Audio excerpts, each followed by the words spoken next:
Salut! Enfin ils l'ont fait. Enfin en France, on commence à bouger. C'était tellement long, aussi long que mon retour. Le bocal pour le poisson rouge, le début de la fin? Allez, on en parle.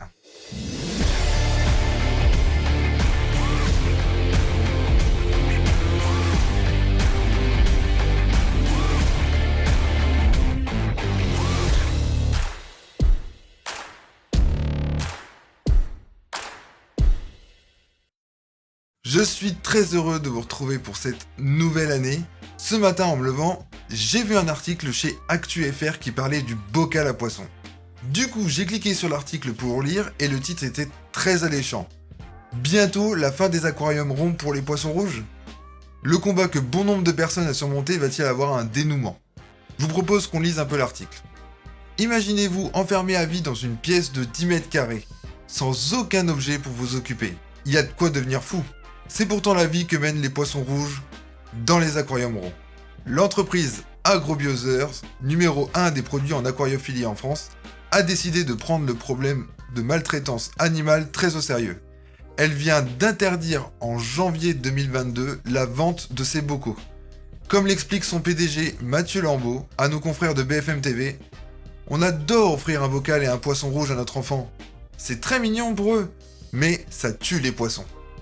À présent, tous les aquariums vendus par l'entreprise auront une contenance minimale de 15 litres et les formats boules ne seront plus disponibles. Bon, déjà l'article est bizarre. Il parle d'un vendeur qui interdit la vente de bocal, mais on se doute qu'il a aucun droit pour interdire ça. Du coup, l'entête est accrocheuse et derrière, on parle de plus vendre en tant que fournisseur de bocal. Ça paraît plus logique.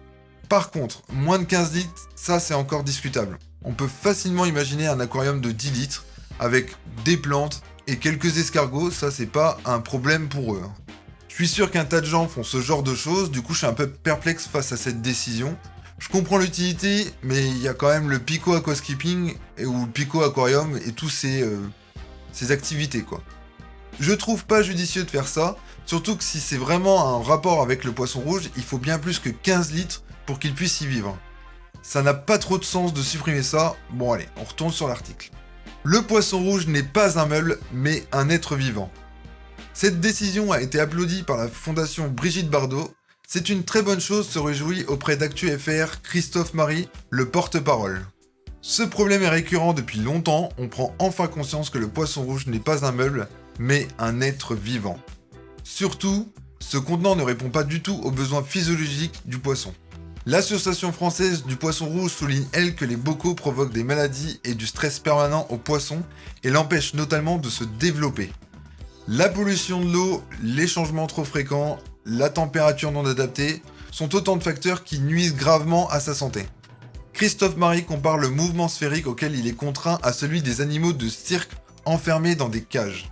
Le poisson rouge a besoin d'évoluer dans un environnement qui lui rappelle son habitat naturel, avec des plantes, des rochers et du sable. Au même titre qu'un dauphin emprisonné dans un delphinarium, d'ailleurs si vous le lâchez dans une mare, il va se développer et devenir très grand. Il aura quand même fallu de nombreuses années pour qu'un acteur majeur décide de réagir. Si la moitié des animaux de compagnie sont des poissons, leur souffrance émeut beaucoup moins le public que celle des mammifères. Alors tout ça c'est bien, on a enfin quelqu'un qui réagit, mais c'est pas anodin. La loi sur les animaux, c'est assez complexe. J'avoue que j'en ai pas vraiment parlé lorsque on en a entendu beaucoup parler ces derniers temps, parce que j'étais pas totalement contre. J'ai pas voulu bénéficier de cette espèce de couverture médiatique, et en plus, je ne savais pas trop où me positionner par rapport à ça. Pour moi, l'humain il a besoin d'être encadré, sinon il fait n'importe quoi. Même si on peut dire que pas mal de choses ne sont pas très appliquées au niveau de la loi sur les animaux, c'est un déclenchement qui peut aider la filiale plutôt que de lui faire du mal. Comme ce qui vient de se passer pour le poisson rouge. La marque est leader dans la vente de matériel aquatique, ça fait pas 15 jours que les poissons y souffrent, ça fait plutôt une éternité.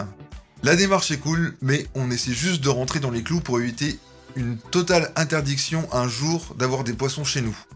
C'est plus facile de contredire la loi quand on n'a rien à se reprocher. En aquariophilie, c'est difficile de dire non, n'encadrez pas trop la loi, tout se passe bien dans notre filiale, il n'y a aucune raison de le faire. Bah si, et je sais que les NAC n'ont peut-être pas de rapport avec ça, mais c'est le début de l'encadrement. Retournons sur l'article. Vers une totale interdiction ? La décision d'Agrobiosers, qui va d'ailleurs perdre 1 million d'euros du jour au lendemain en arrêtant la commercialisation de ce produit risque d'amener le débat et de remettre en cause ces pratiques. Stéphane Lamarre, président de l'association de défense animale de même nom, espère de son côté qu'une interdiction totale soit actée, comme cela est le cas en Suisse, en Allemagne, en Italie ou aux Pays-Bas. Ça, c'est quand même quelque chose qui est incompréhensible. On se bat pour faire appliquer une liste positive, mais le bocal, il est autorisé.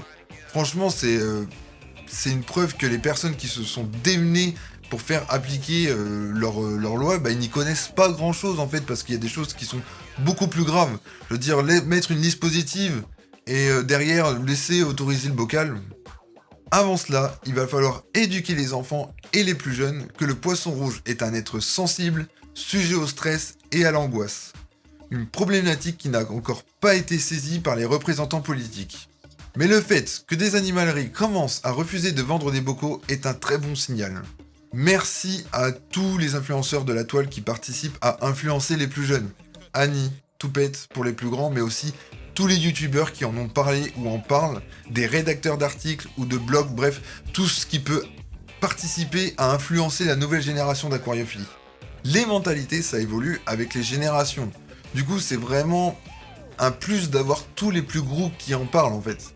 Il va surtout falloir s'assurer de la provenance de ces poissons et éviter qu'ils soient prélevés dans leur environnement naturel. Christophe Marie évoque l'engouement pour les poissons clowns après la sortie du film Le Monde de Nemo. Ah ouais, Nemo. Bon, c'est clair que les coraux ont pris cher, mais les poissons clowns aussi, hein. Là où je suis pas forcément d'accord, c'est sur le prélèvement naturel. C'est difficile de juger. On peut parler des Tropheus duboisi qui, d'après mes souvenirs, lorsqu'ils ont été découverts, il y a eu une forte surpêche. Tout ça parce que petits, ils sont noirs avec des points blancs. Bon, apparemment, les premiers à avoir pêché les Tropheus duboisi ont prélevé une petite quantité pour faire reproduire et vendre. Mais une fois le site découvert, des tas de pêcheurs sont venus en quête du poisson pour le vendre sauvage. Et le poisson s'est très bien vendu, d'où la surpêche et la rareté en sauvage. Je crois même que c'est interdit de le pêcher maintenant, mais je vais pas m'avancer. A contrario, en Amérique du Sud, il y avait un site qui était pêché. Alors je veux pas vous dire n'importe quoi, mais d'après mes souvenirs, je crois que c'était une espèce de crobia, mais je sais plus trop. La pêche de ce poisson a fini par être interdite et le site n'a plus été protégé. Derrière, l'humain a saccagé le site comme à son habitude et l'espèce a disparu. Donc je sais plus c'était quoi, mais je crois que c'était des constructions d'immeubles, etc. Donc il y a 2 poids 2 mesures. Est-ce que c'est bien ou pas? Ça c'est une sacrée question en fait. Alors je me suis pas arrêté là, j'ai regardé BFM TV parce qu'ils en ont parlé. Et c'est plutôt impressionnant. Quand on voit quelqu'un qui est étonné d'entendre aujourd'hui qu'un poisson rouge peut vivre entre 25 et 35 ans, on est en 2022 quoi. C'est ouf. Nous, on se rend pas compte parce qu'on est dedans, mais le manque d'information, il est terrible. Après, cette personne a parlé d'écologie par rapport à la contenance minimum pour un poisson rouge. Je cite 54 litres, mais là, vous allez avoir un problème avec les écolos, non? Le débat sur l'écologie, bon, quand je vois la consommation d'électricité à l'année et l'eau qui est recyclée, ça va sans dire. À côté, on a quand même entrepris de créer des usines capables d'emmagasiner du CO2 de l'atmosphère, plutôt que de réduire nos émissions de CO2. Hein. Je dis pas que c'est pas important. Je pense que si on peut garder des animaux dans une centaine d'années et que l'écologie s'améliore autour de ça, on pourra peut-être créer des structures indépendantes et non pollueuses. Bref, on avance enfin sur le poisson rouge. Que ce soit pour des raisons d'argent ou pas, l'action en elle-même est une bonne chose. Ça mettra du temps, mais c'est un début dans l'histoire du poisson rouge et une petite victoire dans une lutte contre la maltraitance animale. J'espère que vous avez apprécié le contenu plutôt différent pour démarrer cette année. J'ai démarré très tard, veuillez m'excuser pour ça, les choses ne se passent pas toujours comme prévu. J'espère que ça vous dérange pas, je trouve ça super sympa de faire une petite réaction à chaud par rapport aux articles qu'on voit. Et si ça vous dit, j'en ferai d'autres. Voilà, c'était une toute petite vidéo, mais ça peut être très intéressant pour certains. Moi je vous laisse et je vous dis à bientôt. Ciao!